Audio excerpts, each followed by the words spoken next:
is a peak month. If you've been, again, if you've been engaging with your forecast, you will know that I've been beating the drum for this, right? And all of you probably know I'm a drummer, so beating the drum is really my thing.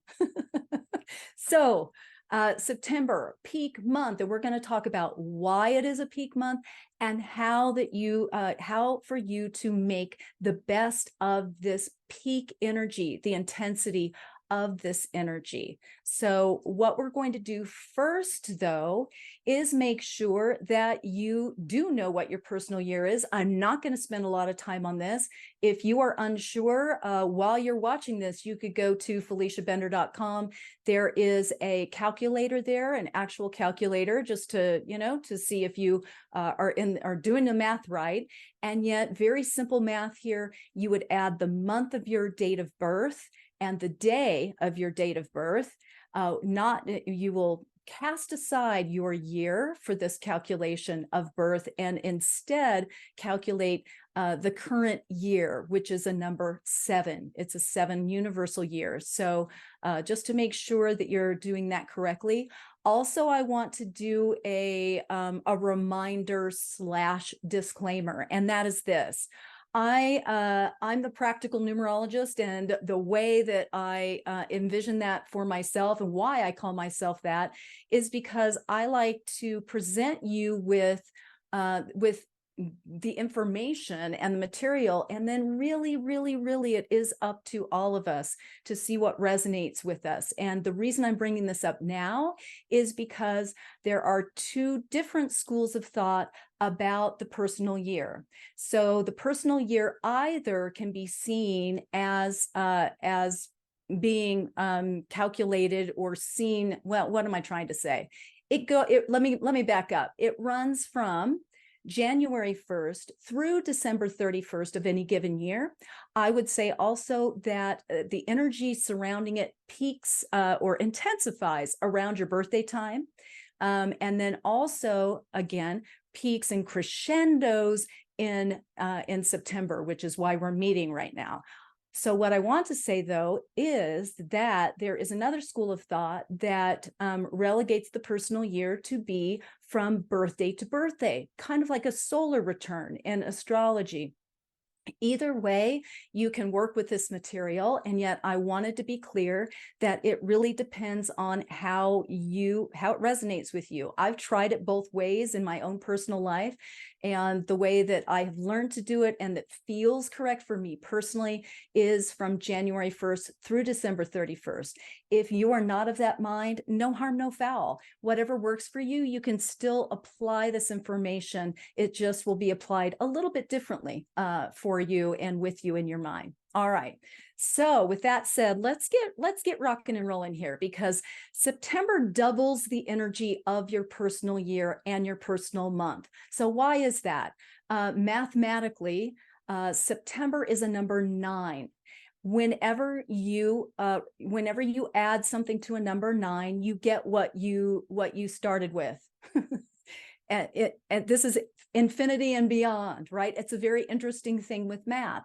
So it ends up each of us with our personal year has this doubling down, this double intensity of the energy of our personal year that happens in September. So for instance, it's your one personal year, and September is a number 9. We add those 2 together to get your personal month. So 1 + 9 = 10, 1 + 0 = 1. And down the line, you can do that, 1 through 9. So you can see how this rolls out this way. So you're getting double the opportunities and double the challenges.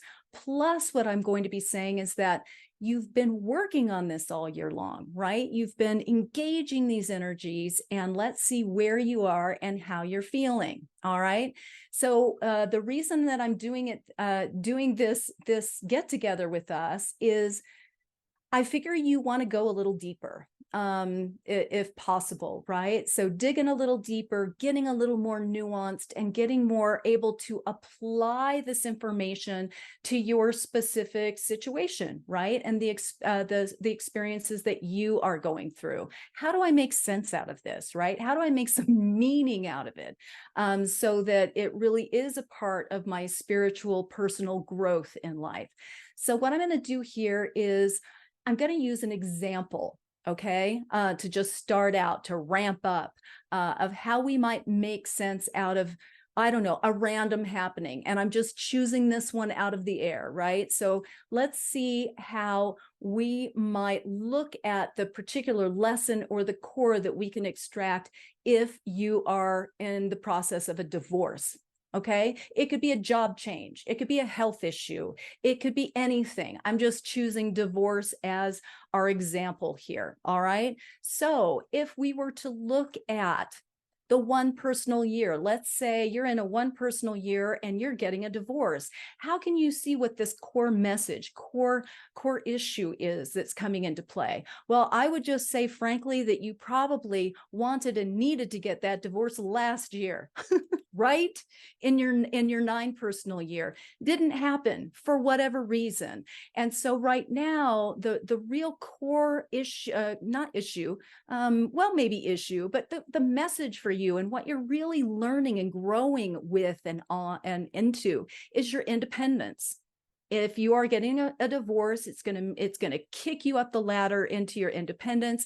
It's gonna ask you to extract from these codependencies and dependencies, all of those things. That would be the center theme, I would say, overall. Okay, these can mix and match, and there's no hard yes or hard no, but I think it's interesting to look to see how these things can show up and what the ultimate growth opportunity is for us during that time. So if you are in a 2 personal year getting a divorce, you're really learning who you are. This is most likely a time when you haven't been true to yourself, and that has caused an unraveling of your relationship, that sort of thing. So it's about learning who you are. If you're getting a divorce in a number 3 personal year, it's more about your authenticity, more about expression, more about you truly expressing yourself and making yourself heard. And it's often when you do get a divorce and you feel this sense of freedom and you feel a sense of, wow, I've got to learn who I am again, right? And it's your year to do that, to learn who you are once again. So the 4 personal year and divorce, back to foundations, baby, right? It's usually a pretty grueling one. Sometimes a divorce in a 4 year, there are just issues that more ensconced in legal stuff, home stuff, old family stuff that comes up about you really reviewing, why was I in this relationship in this way, and kind of reviewing those old family dynamics that may have placed you there one way or the other to begin with. A divorce in a 5 year. Oh my gosh, that's when freedom rings. So it can be a time where freedom rings and where you really are expressing your sensuality, your sexuality, exploring things that you feel like you haven't been able to for that amount of time until you've been free of the relationship. In a 6 personal year, a 6 personal year is marriage and divorce anyway, right? If you're in a 6 personal year, this is a key time to be experiencing a divorce, because it is usually where you just have tried everything under the sun, and it's either you up level or you leave it. And that is how divorce can unfold in a 6 personal year.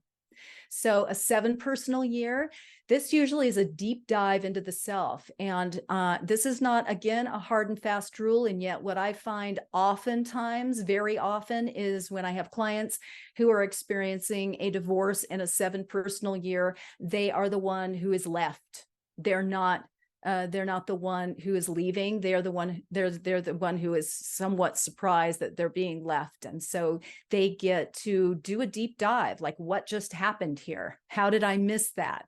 what, how am I going to rebuild myself here? And it really is a deep dive into self. The 8, a divorce and an 8, boy, that's about power and empowerment. And there's going to be a focus on splitting of assets. There's going to be a focus on the money part, right? Maybe even more than usual. And yet it is really a step in your empowerment, and it's demanding that you get serious about yourself and ask for your worth during that divorce proceeding. So the 9, a divorce and a 9, it's simply a significant transition for you in your life. Often you are a relationship driven person. You are someone who this is a very vital part of the fabric of your being and of your life. And when you experience a divorce during that 9 personal year, it really is a significant closure and then opening to this next phase and stage in your life. All right, let's go into the 2 personal year. This is that slower year focused on relationship development, okay? Networking, finding your community, finding your tribe. It's about patience, love, and networking. So really it's all about, the question here is, how do I want to be loved? And how do I want to love others, right? And to be loved in return. The ultimate goal is to clarify your emotional boundaries and focus on love and relationships throughout the year. It's often, again, patience building, and it's about right timing. And I've got to really remind all of you in your 2 personal year that that's what it's all about. If you are in it to win it, in your 2, you're feeling rested, you're feeling more calm, you're healing in your relationships, you're feeling a stronger sense of self. It's funny because I'm wondering, those of you in your 2, if you're laughing out loud right now. Because once again, it's a beautiful energy, and yet it does test most of us in the patience realm, right? So now, you could be feeling agitated. You could be feeling frustrated. You could be feeling like, oh my gosh, I've got to have some kind of indication that something's moving forward, or I'm just going to lie down into and fall into a coma. So you can be feeling overwhelmed and overtaken by emotions as well right now. And on that opposite end, you could be feeling lonely and feeling unsupported and unloved right now, if this hasn't been, if you haven't really been working it this year. All right. The 11, that master number 11 personal year, we take the 2 and then we just add a double dose of 1, right? So how is that? It's that hurry up and wait. It's the patience, love, and it's mixed with action. So it can be just a teeter-totter anyway. Patience, love, networking, plus this spiritual illumination. Remember that 11 is the spiritual channel. So when you experience this energy, all kinds of downloads, all kinds of spiritual growth can really, truly happen. And what I want to say to all of you in your 11, you won't really, truly understand the significance of it until next year, or even a little bit down the road. You can kind of guess that, oh, I think there's a lot going on here, but I'm not sure. I just feel frustrated, right? So you've got to really kind of, again, trust and have the patience and understand that you are going to reflect back and see how vital this was for you down the road, okay? So it is 2 parts, 1 and 1 part 2. So how can this show up for you? You can be feeling it, feeling the snugglies, feeling the love and loving, positive forward movement can begin to break through the surface in September and beyond. All right. That's the good news for you in your 2 and your 11 too. It's kind of it starts to move a little bit. And also the 11 is kind of a fame and, or can be, and I use the quotation marks here, fame and fortune year. Because it's a time where things can really take off. I have a very close person in my life in an 11 year. She got engaged to be married. Her job is going great. She's in a great professional job. She's also getting an advanced degree during this time on top of all of that, and then everything else that goes with it. So she literally is running as fast as she can. So I just want to say, even when you're in year 2, you can feel like you're running as fast as you can, even though there are going to be some, I don't know, some delays, some patience building things that happen during that time. So if you're kind of working it and not feeling quite on it, you could be feeling again that agitated, frustrated, like, oh my gosh, can something just keep, go forward? You can be feeling very emotionally overwhelmed, reactive. And again, lonely and stuck can kind of come in with that if you haven't been able to kind of set your own personal, psychic, and emotional. Hey everyone, as you have noticed, this forecast is set up a little bit differently this time.